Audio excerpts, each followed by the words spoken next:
Hello YouTube, how you guys doing today? It is me again, your favorite Texas trucker, and I am kicking back in Newnan, Georgia. I'm taking a unwanted and unneeded 34-hour restart because, as happens in with Millis, Georgia is kind of a black hole. You know, you get up in here and you might not get out. And I just happened to come in here on a weekend. I delivered Saturday. Today's Sunday, Super Bowl Sunday. No, I didn't watch the Super Bowl. And honestly, don't give a damn who won. That's just me. Those of you guys that are into football and you like the Super Bowl, hey man, more power to you. I hope you enjoyed it. I hope it was a good game. You know, it doesn't strike my interest, you know, and it doesn't interest me at all. So I got here 27 hours and some change ago, you know. I sent in my ready for dispatch when I delivered. I delivered at PetSmart, the DC here at PetSmart, delivered a bunch of cat food. And then I sent in my ready for dispatch and got the message I was expecting to get. They told me that they didn't have anything available, and I was number 9 on the list. For some reason, excuse me, for some reason freight doesn't move very well in Georgia on the weekends, or at least not for us. So when they said I was number 9 on the list, I was pretty sure I was stuck here. And anyway, I sent another message this morning, and they said by this morning, or actually it was this afternoon, about noon is when I sent the message. They said I was number 6 on the list, and that you know, they weren't going to be able to get to me today. So normally I'd have been mad about it, you know, because I didn't want to take a reset. I need the miles. I needed to get more miles on this week's check. Maybe I can get lucky, you know, and still get, you know, 400 or 500 more miles tomorrow. I'm not counting on it, you know. It is what it is. No, like I said, normally I'd be mad about it, but I had quite a few things I wanted to take care of. So I spent all day working on that. A lot of that was research. I'm really working hard to understand and to have all my ducks in a row so that when I can work out a way to buy a truck, you know, I'm going to be a step ahead of the game. I'm going to know how to, you know, calculate my cost per mile. I've pretty much got that worked out, I think. And I've got it kind of worked out that you know, I'm sure there may be a little bit of fluctuation in my numbers, but I've used a lot of other people's numbers, and I've gone through multiple different people's lists of what their operating expenses are, and I've pretty much got my operating expenses figured out. So I know what I can operate a truck for. Now I'm going to have to fine-tune that when I actually get the truck, because every truck gets different fuel mileage, you know, and you know, and then I'm going to have to figure out, you know, exactly how I'm going to run. So initially my cost won't be quite as high because I'm going to lease on to another company, but within the first year I plan to have my own operating authority, and I plan to be out operating on my own. So so anyway, you know, that's what I spent most of the day doing. I got a little burnout on that after a while, and I had to stop, and then I spent some time doing some work on the computer, transferring files around, and then I kicked back and I watched a movie. So in the morning, if I don't get a load in the morning, I'm going to get aggravated. But as of right now, I'm still okay with it. I slept for 12 hours straight last night, and all I've done today is lay around and do nothing, you know, a bunch of studying and, you know, and all that. Kind of wanted to just give you a quick update on, not an update on what I'm doing out here, but an update on where I'm going. And I don't mean that I'm leaving Millis, so don't take me wrong. Everybody knows that ever since I've been out here on the road, my primary objective has been to become an owner-operator. And that's what I'm fighting and struggling towards. Now, those of you that have been following me, you know that I've had some financial troubles. Back when I had the tattoo studio open, I had my own business for quite some time. Our business got the majority of its work out of the oil field, the North Texas oil field. And the oil field shut down, and we never recovered from it. When the oil field shut down, we lost 70% of our business overnight. And I didn't see it coming. I didn't think it was going to happen. And I made a kind of a rash decision. Me and my wife, we made kind of a rash decision to purchase a second studio, and not knowing that the bottom was going to fall out of the oil field. And it all happened at the same time. Anyway, it hurt us pretty bad. So in 2013, when I shut the business down and switched over to becoming a driver, I had to default on a lot of loans, and it really tore my credit up. Since then, I've been trying to pay a lot of those bills off, and I've been working to save up money so that I can buy my own truck and become an owner-operator. And so that's kind of where I'm at. And so I've taken a few steps towards doing that. I've told everybody that'll listen to me, when you come into this, come into it with a plan. Come into it with an idea of what you're wanting to do, where you're wanting to go, and how you're wanting to get there. All right, and then set goals so that you can reach, that final goal, that final piece of the puzzle. The end game for me is to be a small fleet owner, and then when I die, I want to leave that small fleet to my kids. Hopefully they'll carry it on and they'll do good with it. My youngest son, he wants to be a truck driver. My oldest, he's going to be a medic, doctor of some kind, and I completely support that. But he's going to be part owner of the company also, provided I can actually get this established before I'm done. So I'm not getting any younger, and it's kind of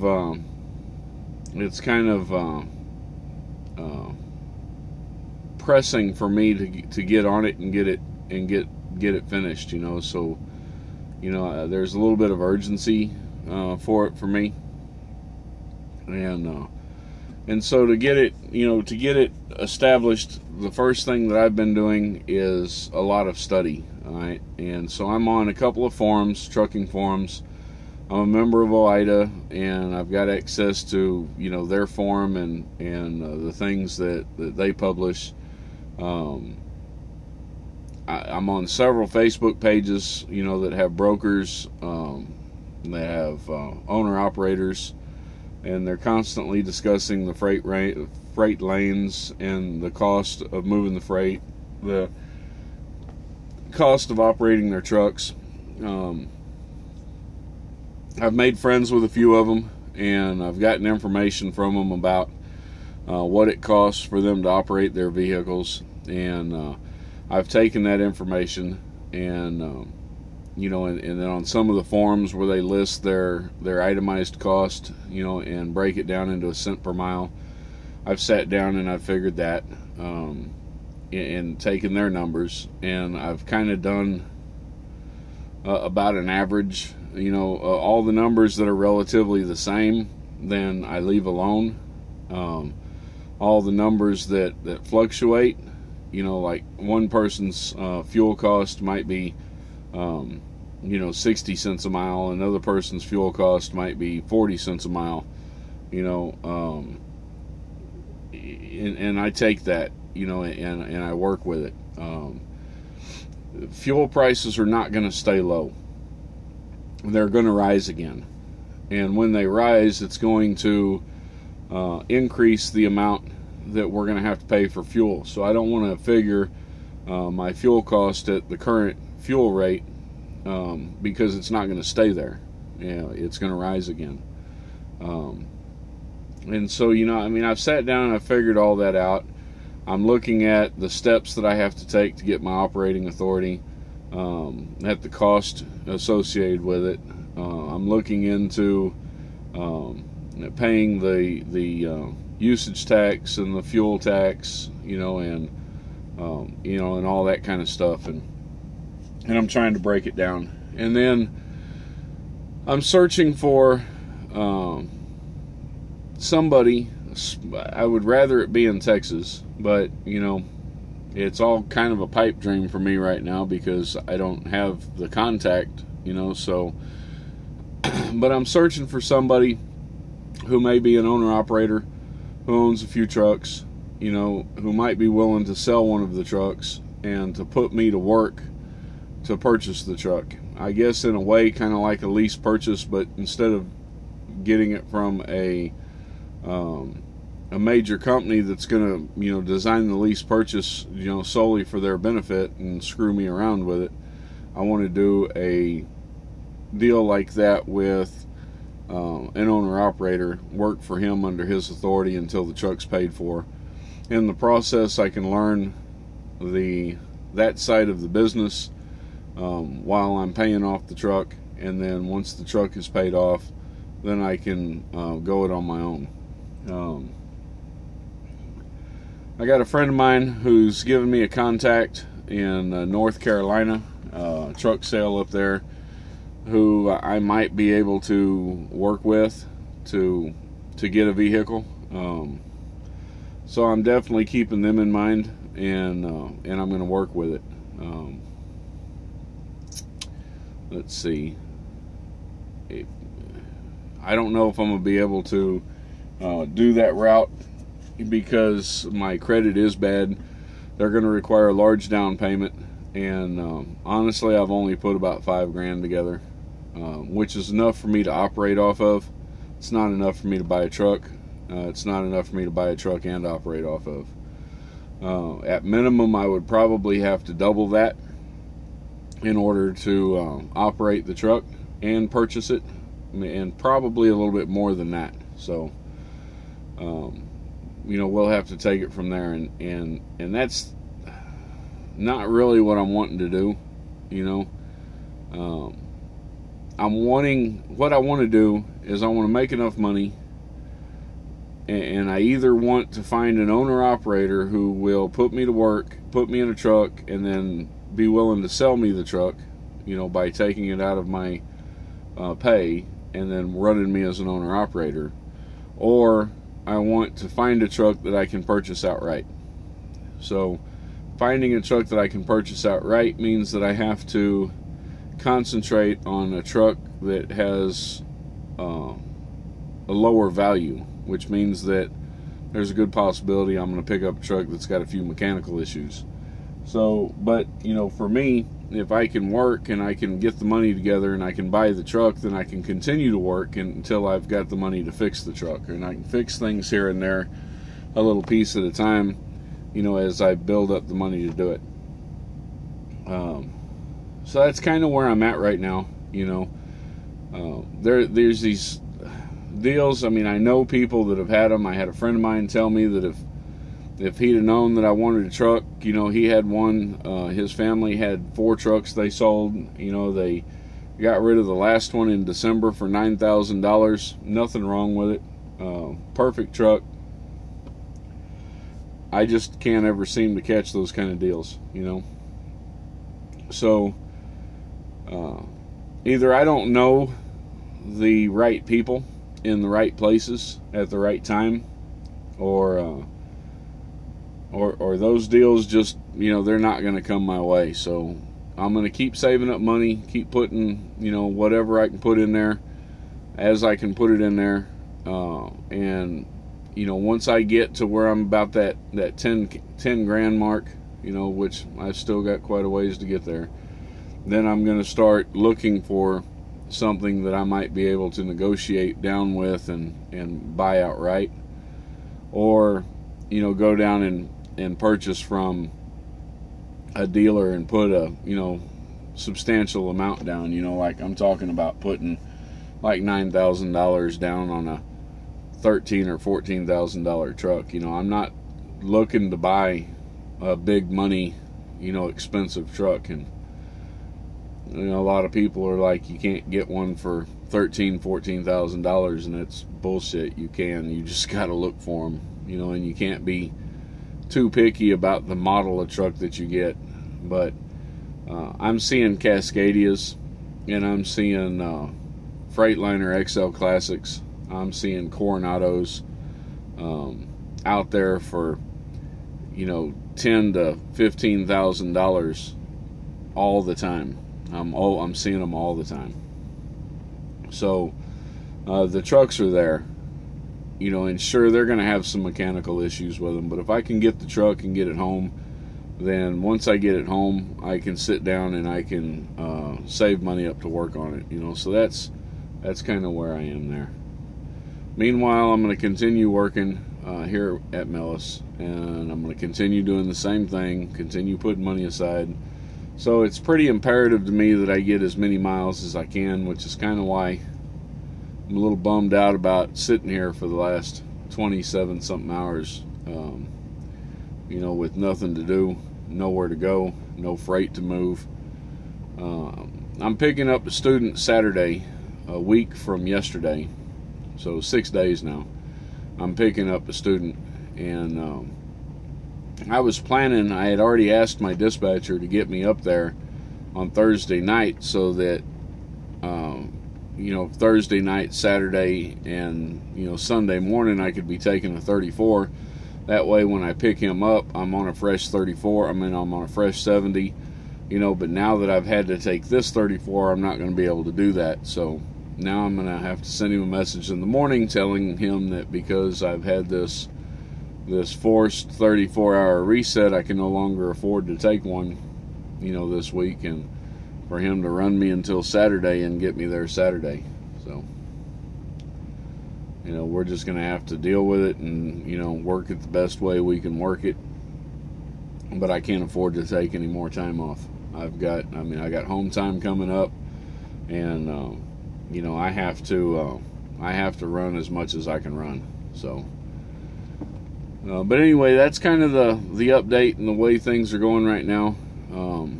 It's getting more and more important to me to become an owner-operator, and so I'm getting a little bit antsy and a little bit more impatient. I'm wanting it to happen now, and it's not happening now. At the same time, I don't want to make the wrong move.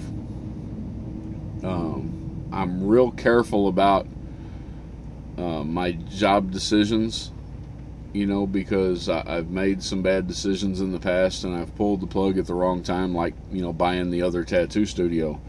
Went and bought a tattoo studio for $15,000 and sunk all that money into it, and it was the wrong time to make that decision. I shouldn't have done it.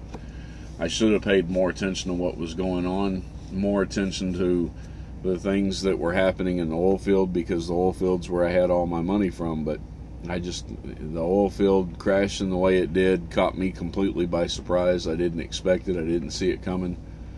And it hurt, and I'm still paying for that today. I'm still trying to repair that and put it back together again, and so now the oil field is in a bad way again, and these oil prices or these fuel prices going down as drastically as they have isn't good news economically, not in the long run. Sure, it's good news for you going and filling up your tank. It's not good news. They're fixing to take a hit, and it's going to happen again. So I'm careful about what I'm doing and how I'm doing it right now. I've got a couple of job offers. They sound good. One of them sounds too good to be true. And it's been my experience that anything that sounds too good to be true is usually too good to be true, you know. So right now I'm just going to keep on doing what I'm doing. I'm going to keep on picking up students. I'm going to keep on training those guys and keep on investing in myself in them, doing the best that I can to turn them into good drivers. And you know, I'm still going to be out there helping y'all, but I wanted to bring you up to date, let y'all know what's going on, let y'all know what I've been doing and why I've been doing it. The primary goal for me right now is to do anything and everything I can do to become an owner-operator with my own authority. All right? And what I really want, what I'd really like to have happen is for an owner-operator who has multiple trucks and strong freight contacts, preferably somebody that runs flatbed, to give me a chance, you know, and let me work for them, and then sell me a truck and run me as an owner-operator, not a company driver. All right? Too much to ask for. I know it's probably not going to happen. Especially since I would much rather that person be in Texas where I'm at. But, you know, it is what it is. So, y'all take care. And I'm going to go ahead and upload this video, or set it to upload, so y'all got something, know what's happening right now. And we'll catch you on the flip side, man. Y'all peace out.